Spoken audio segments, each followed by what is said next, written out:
Kita intro dulu.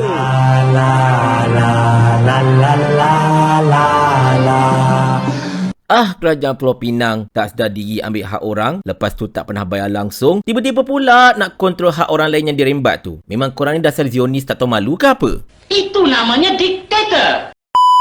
Assalamualaikum warahmatullahi. Rasanya saya tak perlu ceritakan secara terperinci berkenaan dengan perbalahan antara Kerajaan Negeri Kedah dan juga Kerajaan Negeri Pulau Pinang berhubung dengan isu pembekalan air, terutamanya yang melibatkan Sungai Muda. Umum mengetahui, Sungai Muda adalah merupakan bekalan utama air bagi Negeri Kedah dan juga Negeri Pulau Pinang, di mana secara asasnya 95% aliran Sungai Muda tersebut berada dalam Negeri Kedah. Selama ini, Pulau Pinang telah menikmati bekalan air daripada Sungai Muda, di mana punca air daripada sungai tersebutlah adalah merupakan sumber utama air dekat negeri pulau tersebut. Mungkin ada yang tertanya-tanya, berapa banyak rasa-rasanya Pulau Pinang ambil air dari Sungai Muda ini untuk kegunaan mereka? Daripada segi penggunaan tuan-tuan dan puan-puan sekalian, Pulau Pinang telah mengabstrak lebih kurang 1.1 juta liter padu air sehari ataupun 54% air dari Sungai Muda. Ini sebenarnya jauh lebih tinggi berbanding hanya 800,000 liter padu ataupun lebih kurang 46% air Sungai Muda yang telah digunakan oleh rakyat Kedah sendiri. Bayangkan ya tuan-tuan puan-puan sekalian, Sungai Muda ini sebenarnya dalam Kedah tau. Tapi Pulau Pinang yang jauh lebih kecil berbanding Kedah, dia orang pula guna air Sungai Muda lagi banyak. Macam mana cerita tu?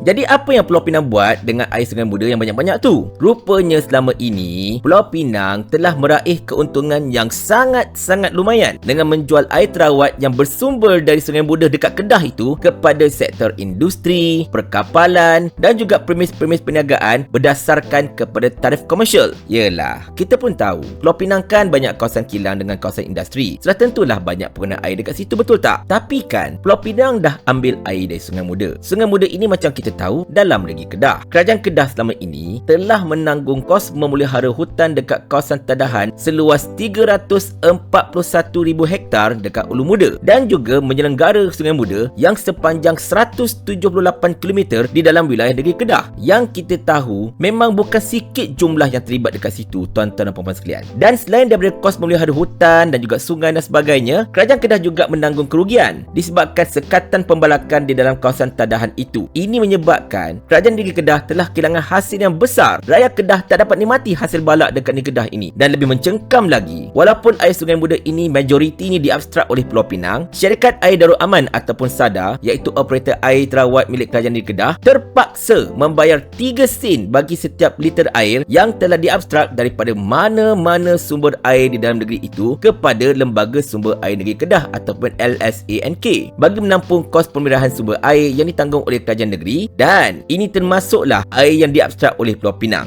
Jadi tuan-tuan dan puan-puan sekalian, dengan semua kos yang telah disebutkan ini, ada ataupun tidak Pulau Pinang hulu duit apa-apa dekat Kedah seperti mana yang sewajarnya? Jawapannya tuan-tuan, tak ada. Yelek, telur ayam. Dah banyak kali kita ajak bincang, Pulau Pinang tetap buat tak reti, tetap bolayan. Dah lah selama ini, pajakan ke Kedah pun tak dibayar padahal ada perjanjian. Air pun ambil free, padahal cuma 5% je air Sungai Muda tu masuk ke Pulau Pinang. Kita tanya jugalah sebenarnya, Kerajaan Pulau Pinang ini memang jenis muka tak termalu ya? Ke jenis Zionis masalahnya? Ini semua kerja orang gila ni lah. Yang lebih Zionisnya tuan-tuan dan puan-puan sekalian, tiba-tiba pula Pulau Pinang mengeluarkan satu cadangan yang secara asasnya hendak memastikan Pulau Pinang ada kuasa kawal Sungai Muda. Dan cadangan yang dimaksudkan itu ialah penubuhan sebuah lembaga pengurusan lembangan sungai di kawasan Ulu Muda, di mana lembaga itu mahu diletakkan di bawah Kerajaan Persekutuan, dan lembaga tersebut dinamakan Ulu Muda Basin Authority ataupun UMBA, di mana cadangan ini memang cukup disokong dan diangkat oleh Ketua Menteri Pulau Pinang Chow Kon Yeow. UMBA ini secara dasarnya mahu ditubuhkan dengan menjadikan Murray Darling Basin Authority ataupun MDBA dekat Australia sebagai model, di mana MDBA ini merentasi 5 wilayah dekat Australia, iaitu Queensland, New South Wales, the Australian Capital Territory ataupun ACT, Victoria dan juga South Australia. Dan bagi Perbadanan Bekalan Air Pulau Pinang ataupun PBAPP, sebuah agensi kerajaan negeri Pulau Pinang yang menguruskan bekalan air terawat dekat negeri tersebut, UMBA ini adalah satu penyelesaian bagi isu sumber air mentah yang telah menjadi duri dalam daging hubungan dengan kerajaan negeri Kedah sejak sekian lama.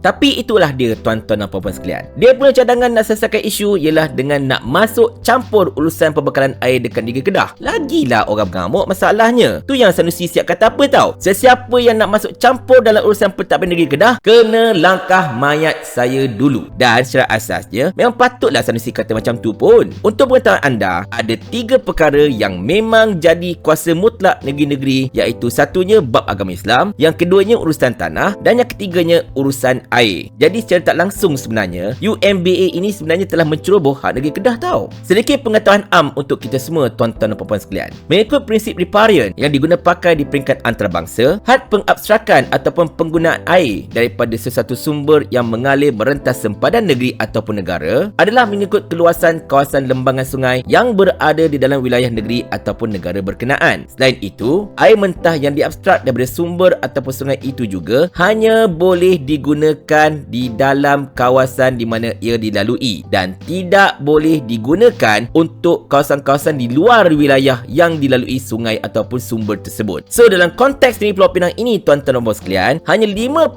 sahaja aliran sungai muda lalu dekat negeri tersebut. Tetapi secara keseluruhan, lebih 80% daripada bekalan air ke seluruh negeri Pulau Pinang, bukan seberang perai je, satu negeri Pulau Pinang adalah bersumber dari sungai muda. Bermaksudnya dekat sini tuan-tuan dan puan sekalian, Pulau Pinang ni dah langgar sebenarnya prinsip riparian yang dinyatakan dekat atas tadi. Dahlah sebat hak orang, tak nak bayar. Lepas tu buat cadangan karut marut lagi. Serius muka tak tahu malu. Tetapi itulah, kerajaan Pulau Pinang ini bukan sahaja enggan membayar, bahkan telah melakukan pelbagai provokasi yang bertarik arus terhadap negeri Kedah. Anda perasanlah tuan-tuan sekalian, begitu banyak sekali kenyataan media, sama ada daripada PBAPP ke ataupun pimpinan kerajaan negeri Pulau Pinang itu sendiri ke, dekat laman sosial mana-mana ke, siap mereka ada kempen Save Ulu Muda yang konon-kononnya untuk menyelamatkan kawasan tadahan itu daripada aktiviti-aktiviti yang boleh menjejaskan alam sekitar oleh kerajaan ataupun mana-mana pihak dekat negeri Kedah. Punyalah sakan tuan-tuan dan puan-puan sekalian, siap ada kumpulan dan individu yang berselindung di sebalik gelaran pencipta alam juga aktif melemparkan tuduhan dan fitnah terhadap kerajaan negeri Kedah yang konon-kononnya telah menjejaskan alam sekitar Ulu Muda dengan kelulusan pembalakan dan sebagainya. Ini termasuklah tuduhan satu kumpulan yang dikenali sebagai Rainbow Watch baru-baru ini. Walhal, aktiviti pembalakan yang dijadikan subjek adalah aktiviti yang telah diluluskan oleh Jabatan Perhutanan Semenanjung Malaysia ataupun JPSM, sebuah agensi di bawah Kerajaan Persekutuan. Bukannya di Kedah yang luluskan, Kerajaan Persekutuan yang luluskan. Dan baru-baru ini juga, Nik Nazmin Ahmad, iaitu Menteri Alam Sekitar, telah mengesahkan tidak ada sebarang pembalakan haram ataupun tidak terkawal di Ulu Muda ini. Jadi dengan semua ini, ada tak mereka nak minta maaf? Jangan haraplah. Tapi tak cukup dengan itu tuan-tuan. Pada tahun 2021, Pulau Pinang cukup sakan mempertikaikan projek lapangan terbang antarabangsa Kulim ataupun KXP yang konon-kononnya dakwaan mereka dicurigai akan menjejaskan bekalan air untuk negeri Pulau Pinang. Bongak je kau. Untuk projek KSP ni tuan-tuan, kerajaan telah menetapkan langkah-langkah mitigation yang wajib dipatuhi bagi menjamin tidak berlaku pencemaran terhadap aliran sungai. Ini termasuklah dalam pengurusan timbunan tanah, timbunan simen serta sisa-sisa sedimen lain yang kesemuanya berpandukan kepada Best Management Practices ataupun BMPS. Dan kalau ikut garis panduan ini tuan-tuan sekalian, zon penampungan minimum bagi projek pembinaan lapangan terbang itu dengan tebing sungai ialah sejauh 50 meter sahaja. Namun, Menteri Besar Kedah Sanusi Makno telah bermurah hati menambahkan lagi jarak tersebut kepada 500 meter, 10 kali ganda tuan-tuan dan puan-puan sekalian. Tak cukup lagi ke masalahnya? Dekat sini kita sebenarnya boleh nampak dah betapa busuknya hati kerajaan Pulau Pinang ini tuan-tuan dan puan-puan sekalian. Air dia orang nak free, tak nak bayar, siap nak kontrol sumber air lagi. Lepas tu tuduh Kedah macam-macam. Dan bila Kedah nak bangunkan projek dalam negeri mereka sendiri, mereka bantah dengan macam-macam alasan. Kalau ini bukan perangai Zionis, perangai apalah agaknya ya? Sebenarnya tuan-tuan dan puan-puan sekalian, semua provokasi dan cadangan mengarut ini hanyalah digunakan untuk menutup satu hakikat yang besar. Betapa masalah isu bekalan air terawat yang semakin kritikal dekat Pulau Pinang pada ketika ini adalah akibat daripada kegagalan mereka menguruskan sumber air di dalam negeri mereka sendiri. Dan mereka cubalah alih perhatian dengan cadangan-cadangan yang ngarut ini. Meskipun secara asasnya ia terang-terang melanggar adab dan juga tata susila berjiran serta melanggar kedaulatan negeri-negeri lain. Sebab apa? Sebab isu terbesar di sebalik IDUMBA ini yang tidak masuk akal ini sebenarnya ialah hal kedaulatan negeri. Secara asasnya kita tahu dah, Ulu Muda ini adalah wilayah di dalam negeri Kedah, bukan dalam Pulau Pinang, di mana ianya terletak di bawah pemerintahan berdaulat Sultan Kedah. Maka apa jua cadangan untuk diserahkan apa-apa kawasan dalam kedaulatan yang sah oleh satu pihak kepada mana-mana pihak lain, termasuklah kepada kerajaan persekutuan, adalah satu perbuatan yang biadab dan tidak menghormati Sultan Kedah. Mana boleh macam tu? Kepala bapak kamu!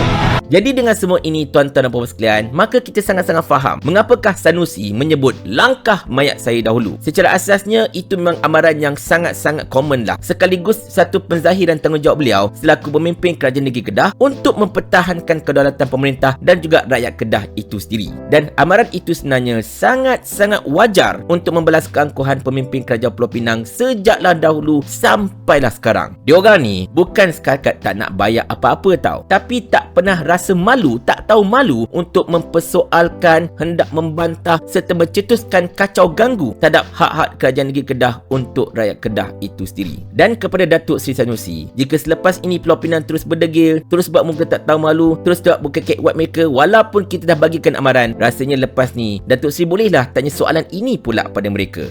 Kok kalau mereka faham kan? Mau tak tuan hamba kalau hamba kirimkan ke akhirat?